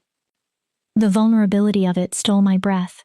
What if it stopped feeling artificial to me weeks ago? He asked. His voice was quiet. What if, somewhere between that ritual and this moment, you stopped being a solution to my loneliness? His gold eyes searched mine. What if you became essential because of who you are? The bond carried his nervousness so clearly that my own heart began to race. I felt his fear of rejection and the desperate hope that my feelings might resemble his. Ronaldo, I am not demanding love, he said quickly. I know affection cannot be commanded, even by a king. He drew a breath. But I care for you, Lupe, more deeply than I have cared for anyone in longer than I can remember. You need to know that before I ask the next question. What are you asking? He lifted one hand and cupped my cheek. His thumb brushed beneath my eye. Will you consider making our bond permanent? The library seemed to disappear around us. Not merely a temporary connection that suppresses bond rot, he continued. A complete mate bond, one that cannot be broken, severed, or undone. You are asking me to become your mate. My partner, he said. My equal. My choice. And your queen. If you want the title, I want the woman. The bond warmed with the truth of it. The connection we have now saved your life, but it remains temporary. If I died, it could dissolve, and the decay might return. A true bond would protect you permanently. It would join us permanently. That is not a small request. I know. He did not look away. I do not expect an answer tonight, or tomorrow, or next week. Take whatever time you need. His voice dropped lower. But understand that I want this, not because you are useful, not because you soothe me. I want it because I can no longer imagine my life without you inside it. His longing crossed the bond in a wave. Worse, my heart answered. Something I had locked away after Terrence's rejection began to open. The universe chose someone for me once, I said. My voice shook. He looked at me with disgust. Ronaldo remained silent. How can I trust that you will not do the same? How do I know this is not fascination with something new? What happens after you learn every flaw and decide I am not worth the inconvenience? I already know your flaws. His answer was gentle. You are stubborn. You argue even when agreement would make your life easier. You challenge nearly every decision I make. Despite my fear, I almost protested. You still wake from dreams about the rejection, he continued. Sometimes you open your eyes convinced that this castle and the bond are not real. You distrust kindness. You look for betrayal before you allow yourself to hope. His forehead nearly touched mine. I see all of it, Lupe. I still choose you. Tears moved down my face.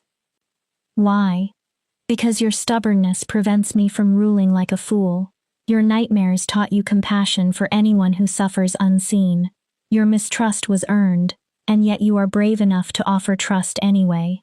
His voice roughened. Because you sat beside a dying wolf in darkness and gave kindness without asking what it might purchase. Because you are everything I did not know I was waiting for. I am barren, I whispered. It was the final weapon I had left to use against hope. I cannot give you children or heirs. What kind of queen cannot continue the royal bloodline? The kind whose worth is greater than her ability to reproduce. His response was immediate and fierce. The bond carried no hidden hesitation.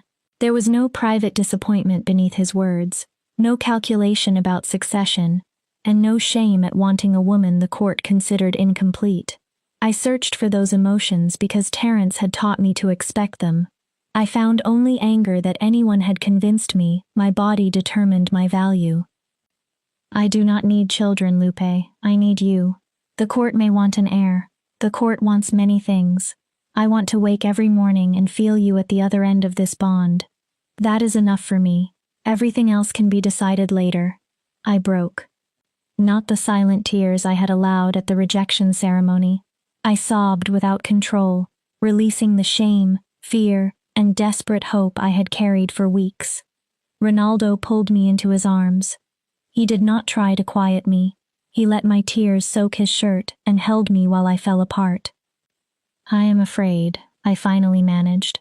I am terrified of wanting this and losing it again. I am afraid too, he murmured against my hair. Fear only proves there is something valuable enough to protect. His arms tightened. I will protect this. I will protect you with everything I possess. We remained on the library floor for a long time, wrapped around each other, while the bond carried emotions too intense for speech. When I finally pulled back, I forced myself to say, I cannot answer tonight. You do not have to. I need time. A week, a month, a year. He touched my face again. I am not leaving. What if I say no? Pain crossed his features, but he did not hide it. Then I respect your decision. The artificial bond remains. You stay under my protection.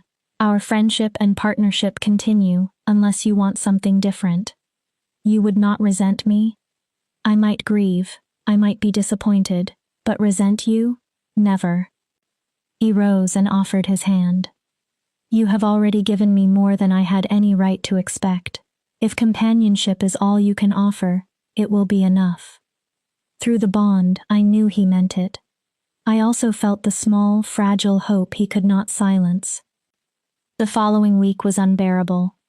His proposal followed me through every corridor and every quiet hour. Will you be my mate? The court sensed that something had changed. Whispers grew around me. Some wolves seemed pleased by the possibility. Others were horrified that a rejected Omega might become queen. Susie cornered me one afternoon. He is going to ask you to mate with him, she said without greeting, if he has not already. That is between Ronaldo and me. I tried to pass. She blocked the corridor. You do not understand what you would be accepting. A queen does more than stand beside a king in a beautiful dress. She manages alliances. She influences laws. Her decisions affect thousands. Susie's gaze moved over me. Do you believe a wolfless Omega with no political experience is qualified? That is Ronaldo's judgment to make. He is lonely, she said. You are convenient. You calm him. You make him feel human. But convenience is not enough to build a reign. Her voice sharpened. What happens when the novelty disappears and he realizes he requires a real partner, someone powerful, someone with standing? Her words struck every insecurity I carried. For one dangerous second, I saw myself through Clearwater's eyes again, wolfless, barren, untrained, standing beside a ruler whose court had been shaped by centuries of tradition. Susie knew exactly where to aim, because those wounds had never completely closed. I did not allow her to see it. If Ronaldo changes his mind, that will be his choice. I will not make mine according to your fear or ambition. I stepped around her. Now move. I have somewhere to be. Her anger followed me down the corridor, but I did not turn. That night, Ronaldo found me in the gardens. I had begun going there whenever the castle felt too close and my thoughts became too loud. He sat beside me on a stone bench and offered silence instead of questions. Patience moved through the bond. He was willing to wait as long as necessary. Susie spoke to me today, I said at last. She believes I am not qualified to be queen. She says I am only convenient. Susie is ambitious and considers you competition. Her judgment is irrelevant. What if she is right about the role? Ronaldo turned fully toward me. Do you know what a good queen requires? Wisdom, compassion, the courage to defend what is right when doing so is difficult. He held my gaze. You possess all three. I am not afraid of the crown, I admitted. I am afraid of wanting this life too much. I am afraid to believe in happy endings again. Then do not call it an ending. He stood and held out his hand. Call it a beginning. We can discover the rest together. I accepted his hand. He led me deeper into the gardens, where moonlight passed through flowering branches, and the air carried the scent of night-blooming vines. There is something else I must tell you, he said. Something I should have revealed before asking for permanence. My heart tightened. What? The artificial bond has been changing. Our emotions and choices have reinforced the magic. It has evolved into something nearly indistinguishable from a natural connection. What does that mean for us? It means we are already more deeply bonded than I intended. Even if you refuse permanence, losing you would wound me almost as severely as losing a true mate. He stopped walking. I should have told you before asking for forever. I stared at him. So the choice is already partly made. No, your choice remains yours. His voice became raw. I am saying that my feelings are real. I have fallen in love with you, Lupe. Magic does not allow me to take that back. Fear poured through the bond. Not fear that I would reject him, but fear that he had trapped me without intending to. In that instant, my answer became clear. I will stay. He blinked. What? That is the question you ask every night. I kept answering as if you meant one more day. I took both his hands. But you were asking whether I would choose this life forever. I drew a steadying breath. Yes, Ronaldo. I will mate with you. I will stand beside you. I will become your queen. Joy flashed through the bond so intensely that my knees almost weakened. I chose you beside the river before I knew your name, I continued. I chose you again during the ritual. I have chosen you every day since. I am tired of pretending that choice might disappear. He pulled me into his arms. Are you certain? He whispered. A true bond cannot be undone. I am terrified. I may be making the greatest mistake of my life. I held him more tightly. But you make me want to believe happiness can be real. That is worth the danger. He kissed me. Our first true kiss was gentle, almost careful, yet the promise inside it crossed the bond like sunlight. When we separated, Ronaldo was smiling without restraint. Tomorrow, he said, we will make it permanent before the entire court. Are you ready for that? No, I admitted. I will do it anyway. My brave Omega. He kissed my forehead. My mate, my queen, my everything. We returned to the castle hand in hand. Susie had been wrong. I was not convenient. I was not a passing fascination. I was chosen. Chapter 7. The Truth in the Garden. I should have known that happiness so sudden would demand a price. The morning of the mating ceremony arrived clear and bright. It was the kind of flawless day people called a blessing from the moon goddess. I woke before sunrise, too excited and too frightened to remain asleep. Ronaldo was already awake. Joy poured through the bond, pure enough to make my chest ache. Good morning, my mate, his voice whispered inside me. Are you ready? As ready as I will ever be, I answered. A pause followed. I need to see you before the ceremony. Meet me in the garden. Something in his tone stopped my smile. It was not fear exactly. It was heavier, deliberate, important. I will be there in 10 minutes. I dressed quickly in a plain gown, leaving the elaborate ceremonial dress untouched for later. The castle remained quiet. Most of the court had celebrated deep into the night, and the formal ritual was not scheduled until noon. I found Ronaldo in a secluded part of the garden surrounded by flowering trees.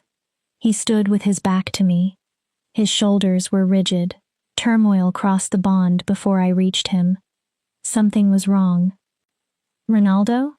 I approached carefully. What happened? He turned. The expression on his face chilled my blood. Pain, regret, and beneath both, a terrible determination that felt like farewell. "We need to speak before the ceremony," he said. "Before we make this connection permanent." My heart accelerated. "You are frightening me." "You should be." He indicated a stone bench. "Please sit. This will be difficult." I sat with both hands clenched in my lap. Ronaldo paced in front of me like a trapped animal. "When I created the artificial bond, I told you it was meant to suppress bond rot and save your life." That was true. Yes, but it was not the entire truth. I stared at him. "What did you hide?" "King wolves carry a curse." He stopped pacing. "Not a metaphor or a legend. An actual curse passed through our bloodlines for generations. Our power comes with a cost." "What cost?" "We cannot form natural mate bonds the way ordinary wolves can." Confusion tightened my brow. "You said our bond could become permanent." "It can. But permanence is not the same as a true fated connection." What I offered was still an artificial structure held by magic and will. He dragged a hand through his hair. "The curse can be broken only if a king wolf finds someone capable of loving both the ruler and the beast. Someone who chooses him before knowing his identity, status, or power." Dread gathered slowly inside me. "Ronaldo, what are you telling me? When you found me in the river, you did not know I was a king. You saw me wounded, monstrous, and helpless. You chose compassion without expecting reward." His voice weakened. "That was the test." I stared at him. "You passed it. The curse recognized you as my possible true mate because of the choice you made that night." I should have felt joy. Instead, cold spread through my body. "Then why do you look as if someone has died?" "Because I ruined what came after." The words broke from him. "The curse requires a free choice. A mate must choose the king without influence from power, obligation, or survival." His anguish flooded the bond. "But I knew what you might be. I knew you could be the one capable of breaking the curse, and I bonded you to me anyway. You bonded me because I was dying. I brought you into my castle. I gave you protection, books, safety, and a place at court. I made your survival dependent on my magic." His control disappeared. "Do you not understand? You agreed to become my mate, but how can either of us know whether that decision was free? Did you choose me, or did you choose the man who prevented your death?" Anger cut through my shock. "You believe I accepted because you were convenient?" "I believe I made refusal nearly impossible." His voice rose. "I gave you everything you had been denied. I became the source of safety when you were most vulnerable. I contaminated the test." "That is the most insulting thing you have ever said to me." I stood. "I chose to sing before I knew what you were. I chose to come to the castle. I chose the ritual, and I chose to love you. But would you have remained if your life had not depended on the bond?" Tears moved down his face. "Would you have wanted me without the rooms, the library, the title, and the protection?" I have spent weeks trying to convince myself the answer is yes. His voice fell. "I cannot know, and because I cannot know, the curse will not break." "Then release me." The words came from desperation. "End the artificial bond. Send me away. Let me return by my own choice." "I cannot." His answer was barely audible. "If I fully sever it, the bond rot will return. It has been held back for weeks.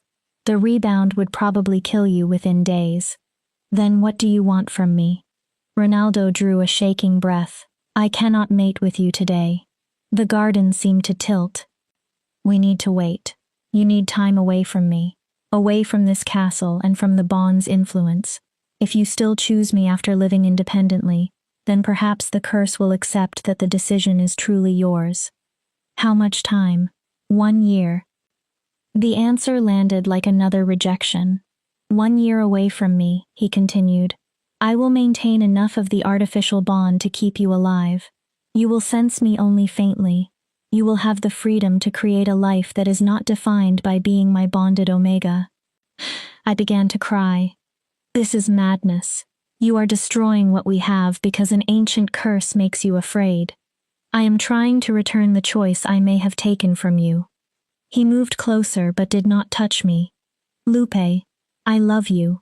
That is why I need certainty that your love was not manufactured by dependence. What if I do not come back?" Pain flashed through him. "Then I will spend the rest of my life knowing I lost the most precious person I ever found." His jaw tightened. "But you will be free. You will have chosen." The bond told me he had already decided. No argument would move him. He believed separation was a form of protection, even as it tore both of us apart. Where am I supposed to go? I arranged a cottage near the border of my territory.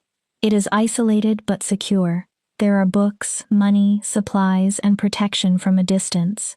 You can study, write, travel, or do nothing at all. He met my eyes.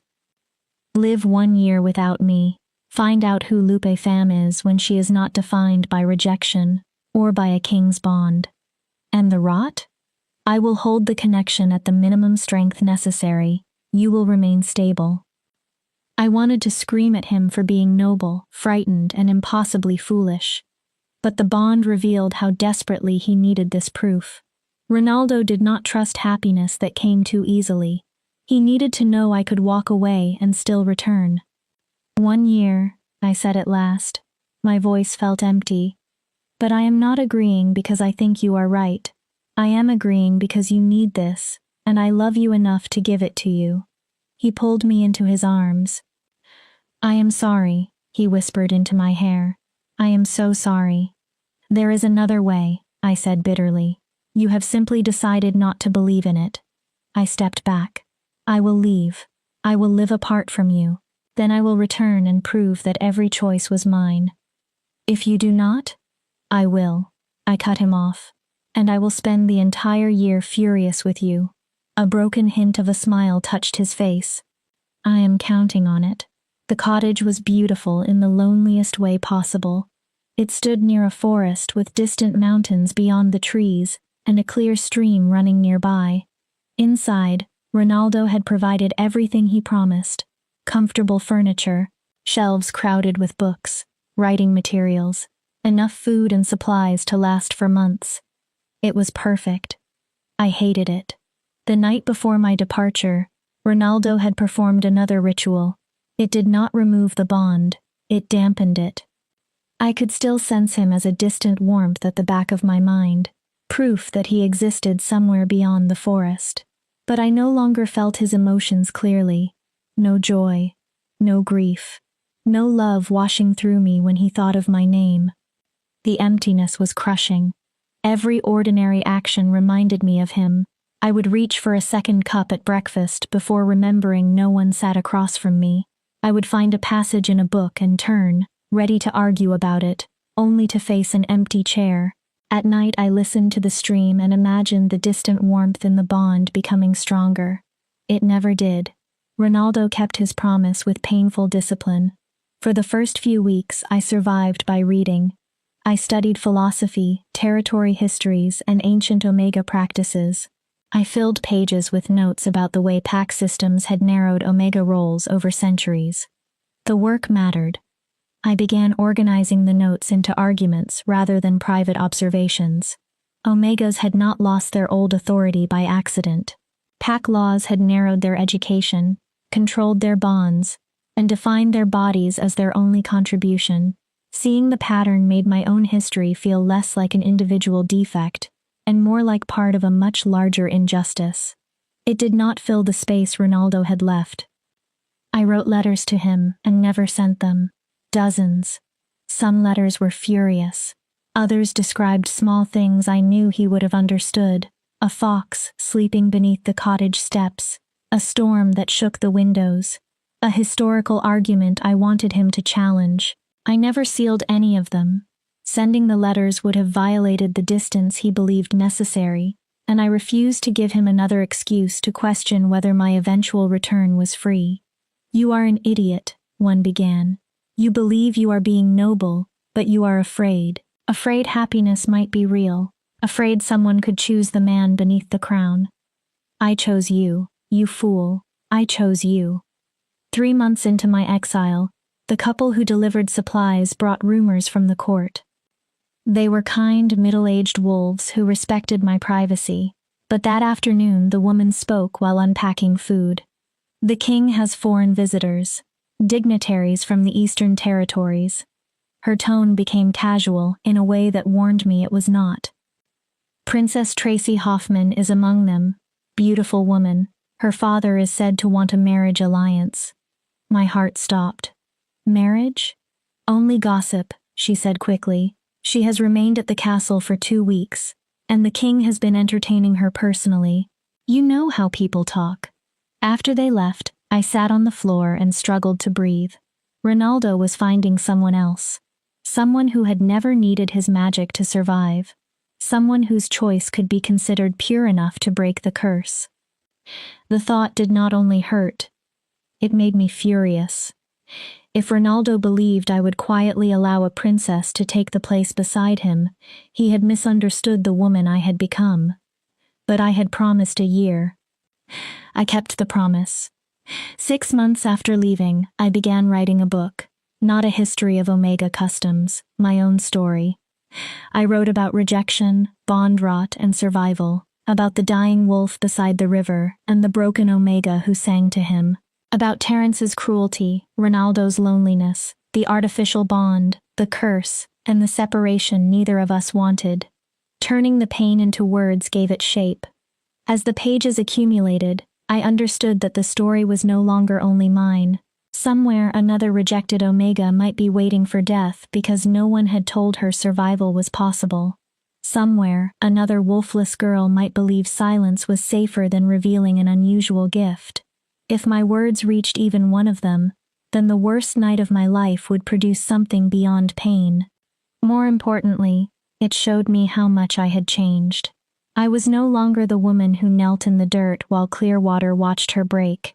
I was no longer even the frightened Omega who entered the northern court believing her only value was a soothing voice. I could stand alone. I did not need a mate bond, a title, or anyone's approval to understand my worth. That realization made me laugh and cry at once. Ronaldo had been right. Damn him. Not about my love, I had never doubted that. He was right that I needed to know who I was outside rejection and rescue. I was Lupe Femme. I was stubborn, intelligent, brave, and powerful in a way Clearwater had never recognized. I could sing, study, write, and choose my own direction. And I chose Ronaldo. Not because he was king. Not because he saved my life or gave me a library. I chose him because he saw me when everyone else saw failure. Because he tried to do what was right even when fear made him foolish. Because beneath all his power, he was kind and lonely. Because when I imagined home, I felt him. That truth became unshakable. 10 months into the year, the supply couple arrived with news that turned my blood cold. There will be a wedding, the man said carefully. King Ronaldo and Princess Tracy, 2 weeks from now. I stared at him. Are you certain? The announcement came from the court yesterday. The king confirmed it himself. The woman touched my arm. I am sorry. I know you were close. After they left, I sat alone in the cottage while my world collapsed again. He had given up. He had found someone uncomplicated. Someone who could choose him without questions about obligation or survival. Part of me wanted to fold into the grief and disappear. A stronger part became angry. If Ronaldo intended to marry another woman, I would witness it. Not to interrupt if he had truly chosen her. I would respect his decision, even if it destroyed me. But I would look into his eyes and know the truth. And perhaps, before he gave himself to someone else, I would remind him exactly what he was surrendering. Chapter 8. When Alphas Kneel. I returned to the northern court 2 days before Ronaldo's wedding. A plain traveling cloak covered my clothes, and I kept the hood low as I passed through the village. I wanted to look like another curious traveler drawn by the spectacle of a royal marriage. The castle grounds had been transformed. Flowers covered the walls and paths. Banners flew from every tower. Temporary pavilions filled the gardens to shelter hundreds of guests arriving from across the territories. Excitement seemed to vibrate through every stone. I wanted to scream. I had rented a room at an inn in the nearby village. I could not bring myself to request accommodation at the castle. I was not ready to meet Ronaldo in a corridor, or discover that he could look at another woman with the tenderness once reserved for me. Through the dampened bond, I sensed him somewhere inside the chaos. He was exhausted, tense, burdened by an emotion I could not identify. It was not joy, but the connection was too weak, and my own pain too strong, for me to trust what I felt. The day before the ceremony, I entered the village square. Wolves crowded every street, discussing the royal bride. "Have you seen Princess Tracy?" a young woman asked her companions. "She is beautiful, perfect for the king." "I heard she has 3 forms," another replied. "A wolf, a hawk, and something rarer." "She speaks 5 languages," someone else added, "and she understands diplomacy, exactly the kind of queen the Northern Territories require." Each compliment cut into me. I forced myself to listen. "What happened to the Omega who was bonded to the king?" an older man asked. "The rejected one." "She was sent away months ago," came the answer. "Good riddance. A king needs a proper mate, not a charity case." I pulled the cloak tighter and left before anger made me reveal myself. The ceremony was scheduled for noon in the grand courtyard. The entire court and hundreds of visiting wolves would witness it. I arrived early and chose a place near the back, where I could see without being noticed. The courtyard filled quickly. Servants guided foreign delegations to marked sections, while musicians tuned their instruments beneath flowering arches. Every detail announced stability, wealth, and control. The exact image a royal court would want the world to remember. No one in that celebration appeared to suspect that danger had already entered with them. Alphas wore ceremonial coats and weapons polished for display. Omegas arrived in their finest clothing. Betas represented packs and territories from every direction. Power moved through the crowd like heat. This wedding was not merely romantic. It was a political act capable of changing alliances across half the world. I recognized Jonathan near the front. Formal clothing made him look uncomfortable. Susie stood not far away, along with many faces I remembered from my brief life at court. None saw me. Music began. Princess Tracy Hoffman entered the courtyard. She was stunning. Golden hair had been arranged high above a face trained never to reveal doubt. Her gown probably cost more than everything my family owned. She moved down the aisle with perfect confidence, smiling at the watching court as though she had been prepared for this moment since birth. She was everything I had once believed a queen should be. I was not. The thought hurt, but I remained where I stood. Then Ronaldo appeared. My heart stopped. He looked terrible. Dark shadows marked his eyes. Every line of his body held tension. Even through the weakened bond, his misery reached me. This was not a man approaching the woman he wanted. He looked as though he were walking toward an execution. Why? If he had chosen Tracy, why did grief surround him? The officiant began speaking about duty, alliance, and the sacred responsibility of a royal bond. Tracy smiled toward the crowd. Ronaldo looked empty. Then a whisper rose behind me. Confusion moved through the back rows. Wolves turned toward the forest beyond the courtyard wall. I turned with them. My blood went cold. Rogues emerged from the trees. At least 20. They did not move like desperate wanderers. They advanced in formation, coordinated and purposeful. Assassins. Someone screamed.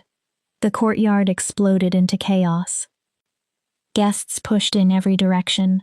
Guards rushed to form a defensive line, but the attackers were fast and prepared. They drove directly toward the center of the ceremony, toward Ronaldo. One rogue broke through the guards with a blade raised in both hands. I did not think. I ran. I forced my way through the panicked crowd, shoved between alphas twice my size, and threw myself in front of Ronaldo as the weapon fell. The blade struck across my shoulder. Pain erupted through my body. I hit the stone, and blood poured warm beneath me. Lupe! Ronaldo's roar shook the courtyard. The dampened bond tore fully open. His terror crashed into me. His rage, his certainty that he would destroy anything that dared touch me. He shifted, but not into the wounded wolf I remembered from the river. This transformation was violent enough to bend the air. His body expanded, bone cracked and reformed. Power burst outward until guests and attackers alike staggered beneath it. A colossal black wolf stood where the king had been. He was nearly twice the size I remembered. His fur seemed to consume the light around him. His eyes burned molten gold. The true shape of the alpha above all alphas. The courtyard became silent for one stunned second. Even the rogues froze as instinct screamed at them to kneel or flee. Ronaldo moved. No creature that size should have been so fast. He tore through the first attackers with brutal precision, always keeping his body between the rogues and the place where I lay. He did not hesitate. He did not hold back. This was a king defending the woman his soul had already chosen. More rogues poured from the forest. 20 became 40. 40 became 60. The attack was larger and more carefully planned than anyone had expected. Even Ronaldo's power had limits while he protected hundreds of guests. "Protect the princess!" someone shouted. Ronaldo did not look toward Tracy. His focus remained on me. Through the fully opened bond, I felt everything he had tried to hide during our separation. Love, terror of losing me, fury at himself for sending me away, regret for believing he could survive a year without the woman he wanted beside him. And beneath those emotions, I sensed something older. The curse. Ancient magic watched the battle with terrible attention. Princess Tracy shouted orders at the guards, but confusion slowed them. Another rogue slipped past Ronaldo's defense and charged toward me with claws extended. I could not stand. Blood loss made the courtyard blur. My injured shoulder refused to move. But I could still use my voice. I opened my mouth and sang. Not the lullaby from the river, not a mourning song. This melody rose fierce and commanding, a battle call drawn from somewhere I had never reached before. The sound struck every wolf in the courtyard. It did not remove fear, it gave fear direction. The melody carried urgency without panic, command without alpha force. Wolves who had never submitted to an omega heard the order in it and obeyed before pride could interfere. It awakened something primal in their blood. Panic cleared from the guards' faces. Alphas who had been protecting only themselves turned to shield others. Betas organized the fleeing guests. Even the rogues hesitated as the power in my voice disrupted their attack. Ronaldo's gold eyes met mine.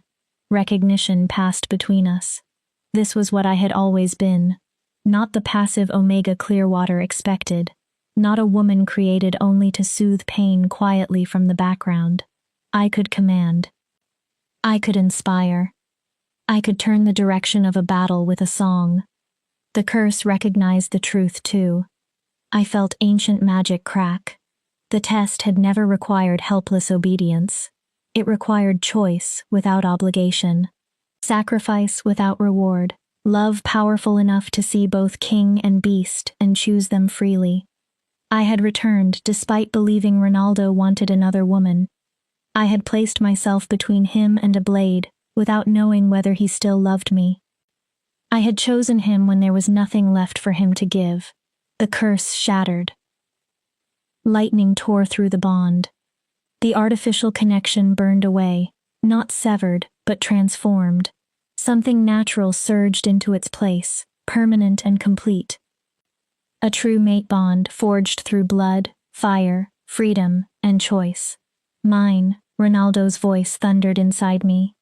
My mate, my Omega, mine, yours, I sent back as darkness touched the edge of my vision. Always yours. With the curse broken, Ronaldo's power multiplied. He drove through the remaining rogues with terrifying speed. Guards regained control of the courtyard. Healers rushed toward the wounded while soldiers sealed every exit. The last attacker fell. Ronaldo shifted back into human form and ran to me. Blood covered his hands, but his touch was impossibly gentle as he examined my shoulder. "Stay with me," he said. His voice broke. "Do not dare leave me now." "I am not leaving." The words came weakly. "It only hurts." "I know. The healers are coming. Hold on." He pressed his forehead to mine. "I am sorry. I was a fool. I should never have sent you away. I should never have doubted us." "You broke the curse," I whispered. "We broke it," he corrected. "Together, the way it should always have been." Marilyn pushed through the guards with both hands glowing. "Move aside, Your Majesty. Let me work." Ronaldo refused to release my hand. "I am not leaving her. I did not ask you to." Marilyn knelt and placed healing light over the wound. "The true bond has formed. Separating either of you now would probably kill both, so continue holding her hand and stop interfering." Warm magic moved through my shoulder. Torn muscle and skin began knitting together. Relief flooded Ronaldo through the bond, along with love and an absolute promise that he would never send me away again. "What about Princess Tracy?" I asked. Ronaldo's face went flat. "What about her? You were supposed to marry her today." "I was never going to marry Tracy." He leaned close. "The wedding was a trap. We knew assassins planned to strike during a public event, so we created one they could not resist." I stared at him. "Tracy is not truly a princess?" "She is a trained warrior from the Eastern Territories. She volunteered to play the bride and help expose the conspiracy." "You staged an entire royal wedding?" "We have known for months that someone intended to assassinate me. The false ceremony drew every enemy into one place." His fingers touched my cheek. "I never planned to mate with her. There is only one woman I want, and I was a fool to believe I could wait a full year for her return." Relief and fury collided inside me. "You could have told me. You were meant to remain at the cottage where you were safe. You felt me arrive. 2 days ago." He closed his eyes briefly. "When I realized you were near the castle, I almost canceled the operation. But if the assassins escaped, they would attack again. So you allowed me to believe you had replaced me. I believed you were staying in the village and would not attend. I intended to find you the moment the operation ended, explain everything, and beg forgiveness." His gold eyes pleaded with mine. "I wanted you safe. I never wanted this pain." Marilyn finished sealing the wound and stood. "She will recover. The cut was deep, but clean. She needs rest. There is no permanent damage." "Thank you," Ronaldo said without looking away from me. Marilyn smiled faintly. "Congratulations to both of you. The true bond suits you." Only after she left did I notice the silence around us. The entire courtyard was watching. Hundreds of wolves had witnessed the battle, the broken curse, the mate bond, and our argument about the false wedding. Jonathan made his way through the crowd. "The surviving rogues are secured. Interrogations have begun." He glanced between Ronaldo and me. "The court also has several questions." "I am sure it does." Ronaldo rose without releasing my hand. He helped me stand and steadied me when my knees weakened. Then he faced the courtyard. "The wedding you came to witness was not real," he announced. "It was a tactical operation designed to expose a threat to this court. Tracy Hoffman was never my intended mate." Gasps moved through the guests. Ronaldo drew me against his side. "My true mate is Lupe Pham. She saved my life today, as she saved it beside the river. She broke a curse older than this court by refusing to become anything except herself." His voice carried across every stone. "And if she will still accept me after the pain I caused, she will stand beside me as queen." Every gaze turned to me. Through the bond, I felt Ronaldo's vulnerability. He feared that 10 months of loneliness and one final deception had destroyed the choice he fought so hard to protect. I could have made him wait. I could have forced the king to suffer for several more minutes. But I had already lost 10 months. I was finished with separation. Yes, I said clearly. I will mate with you again, properly this time. Relief burst through him. But, I added, you will spend the rest of your life making amends for that year apart. Agreed. He pulled me into a kiss, and cheers erupted around us. When we separated, Ronaldo addressed the court again. A true mating ceremony will take place in 1 week. Anyone who objects to my choice may leave now. No one moved. Jonathan was the first to lower himself.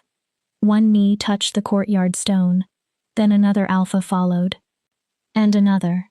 Across the crowd, wolves began kneeling. Alpha, beta, and omega alike bowed in acknowledgement. Not to Ronaldo, to me. Hundreds of powerful wolves recognized my place beside their king. They acknowledged that the rejected, wolfless omega belonged at the center of the court. Ronaldo's pride and love filled the true bond. Look at them, he sent. Look at what you earned through your own courage, not because of me, because of who you are. Jonathan's voice rang across the courtyard. All hail Queen Lupe. All hail Queen Lupe, the wolves answered. I looked at Ronaldo. The mate bond pulsed with warmth and certainty. This was real. This was right. No curse, distance, or doubt would take it from us again. Epilogue. 3 months later, I could still remember every detail of the true mating ceremony held 1 week after the attack. It bore no resemblance to the elaborate false wedding created for Tracy. Ours was intimate. Only the inner court, trusted allies, and a small group of guests I personally invited attended. My parents came. So did my sister. They cried through most of the ceremony, proud and bewildered that the daughter once labeled broken had become a queen. Terence was not invited. Clearwater sent representatives anyway, eager to gain favor with the Northern Court. I accepted their gifts with controlled politeness and informed them that their treatment of omegas would have to change if they wanted friendly relations with my territory. Susie attended. She looked as though she had swallowed something bitter, but she knelt with everyone else when I entered. Ronaldo's amusement crossed the bond. Be kind, I warned him. I am always kind, he replied with perfect innocence. You are considering assigning her to inventory duty in the coldest storage chamber. You cannot prove that. The ceremony was simple and beautiful. We stood with our hands joined while the officiant spoke about true bonds, destiny, and the strength required to choose love when fate makes that choice difficult. Ronaldo's voice broke during his vows.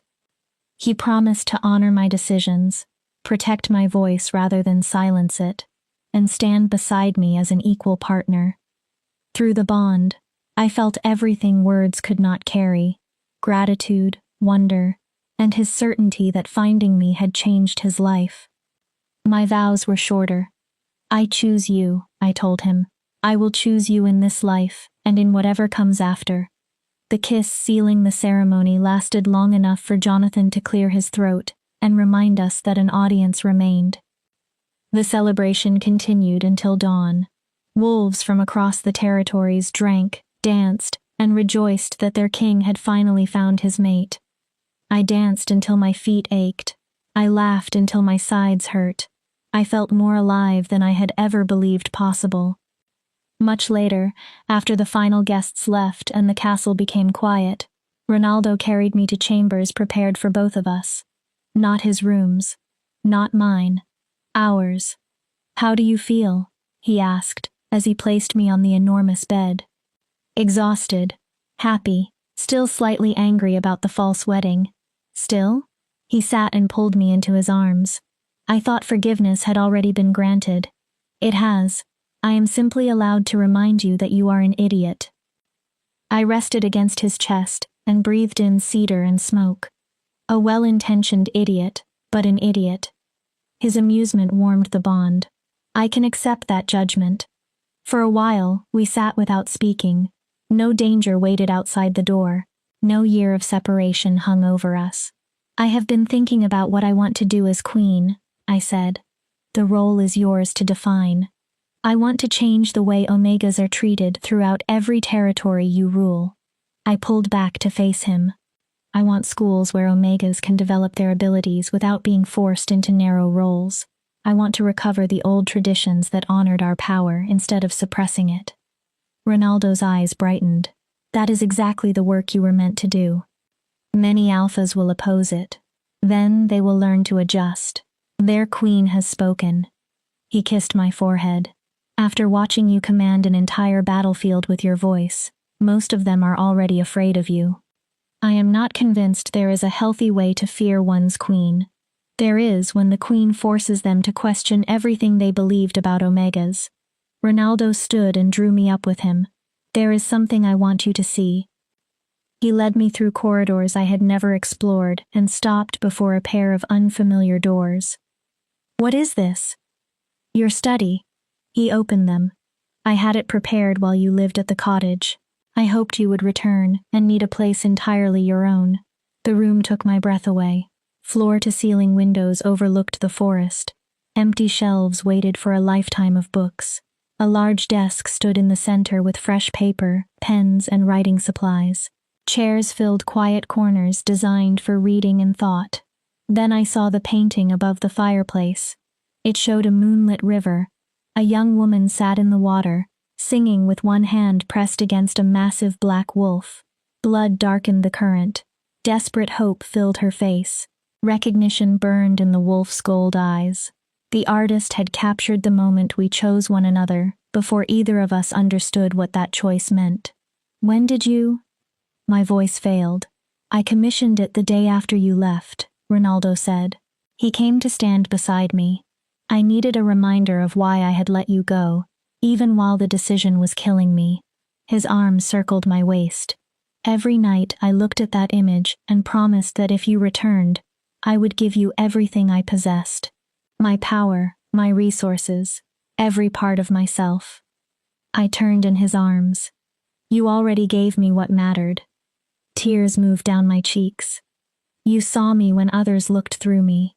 You valued me when I believed I had no value, and you released me because you wanted my choice to remain mine. I kissed him softly. That is more than everything. Love surrounded me through the bond. Then tell me about these Omega schools, he said. What do you imagine? We stayed awake until dawn planning the future. The first schools would be established near the northern court, where Ronaldo could guarantee their safety. Healers, historians, singers, mediators, and shifting specialists would teach without forcing every student into the same mold. Pack leaders who attempted to hide or punish unusual gifts would face royal investigation. Rejected Omegas suffering from bond rot would receive treatment instead of being left to die quietly. We spoke about education, forgotten traditions, legal protection, and ways to reshape the territories. We made lists of books to study, regions to visit, and Omegas who deserved to understand that difference could be a source of power. We were not merely king and queen occupying a castle. We were partners, building something meant to outlive us. 3 months into my reign, a letter arrived from a small pack in the Eastern Territories. The handwriting was uneven and desperate. Your Majesty, my name is Danielle Shaw. I am writing because I heard what happened to you. I heard you were rejected and survived. I heard you became queen and began changing laws to protect Omegas. My sister needs help. She is an Omega, but she has 3 forms: a wolf, a hawk, and another shape we do not understand. The elders call her cursed. They plan to cast her out, or perhaps do something worse. They say no one could ever want a creature so unnatural. I heard you value Omegas who are different. Please help us. We are running out of time. I read the letter 3 times. An Omega with 3 forms was being punished for a gift her pack did not understand. The letter reminded me how easily fear disguised itself as tradition. Clearwater had called me defective because I could not shift. This pack called Danielle's sister cursed because she could shift too much. The standard changed, but the punishment remained the same: become ordinary or be cast aside. This was the exact reason I wanted schools and protection laws. Wolves like Danielle's sister deserved guidance, not exile. I found Ronaldo in his office, buried beneath correspondence. I need to travel to the Eastern Territories. He looked up immediately. What happened? I handed him the letter. He read quickly, and his expression darkened. 3 forms are extraordinarily rare. They can also be dangerous if the shifts are uncontrolled. Which means she needs training, not execution.